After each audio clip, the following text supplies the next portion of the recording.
Welcome to today's Research Business Daily Report, where we're going to introduce you to Big Sofa.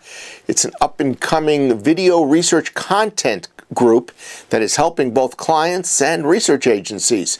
Then we take a look at admissions by a UCLA graduate student that he invented data that went into a controversial study. And then we'll have for you the passing of the presidential torch after 26 years by yet another research agency founder. RBDR is sponsored today and this week by Nuance, offering multi-language verbatim coding services that help its clients quantify the meaning of open-ended answers. Nuance, a decision analyst company. During the daily web search that we do just about every day, we came across a British company whose name, Big Sofa, was reason enough to stop our search in its tracks and to read a little bit more intently. Big Sofa is a technology company that is run by research veterans Simon Lidington and Matt Lynch, and it is helping client organizations and research agencies to capture, search, curate, and mine visual content for knowledge management purposes as well as learning insight and collaborative innovation. Big Sofa is curating and managing consumer videos and images already for distinguished organizations like Unilever, British Airways, and Barclays.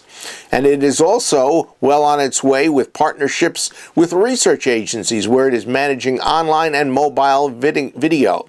Lidington and Lynch are thrilled with forecasts that 30% of all research will be conducted by mobile within the next 18 months. And Big Sofa is trying to raise 700,000 British pounds for an investor in return for a 10% equity stake in the business. Next, UCLA graduate student Michael LaCour published a study with a conclusion that was controversial enough, but then revelations about the project made the results, well, very inconsequential.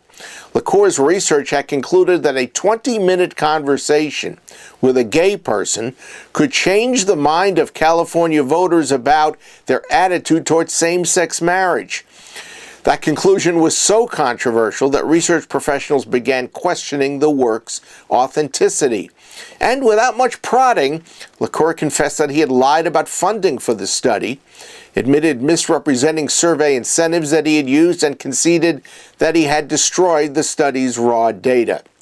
And the escapade induced Peanut Lab's chief research officer Annie Pettit to ask fellow researchers on her Facebook page if they have ever faked research data. I scanned the reactions to her question, and it's a mix of, not me, I didn't do it, plus stories of client requests to muddy up research project work over the years, confessions of knowledge of what others may have done, a joking reference to using a Ouija board to correct research answers, and some data manipulation over the years. I think it's worth reading Ann Pettit's Facebook page, so please do so. One final note, the step down after 26 years by Applied Marketing Science president and co-founder Bob Klein. John Mitchell will assume AMS's presidency while also serving as managing principal of the company. Klein, who is co-credited with John Hauser of MIT for having helped establish Voice of the Customer, is moving up to AMS chairman. That's your Research Business Daily Report. We've been sponsored by Nuance, offering multi-language verbatim coding services to help its clients quantify the meaning of open-ended answers. Nuance, a decision analyst company, has worked with us to set up a link so that you can find out a lot more very easily. All you've got to do is go to www.nuancecoding.com and you will find a great deal of information that I think you will find valuable about a very interesting and valuable service. Have yourself a great research day, and please join us back here tomorrow.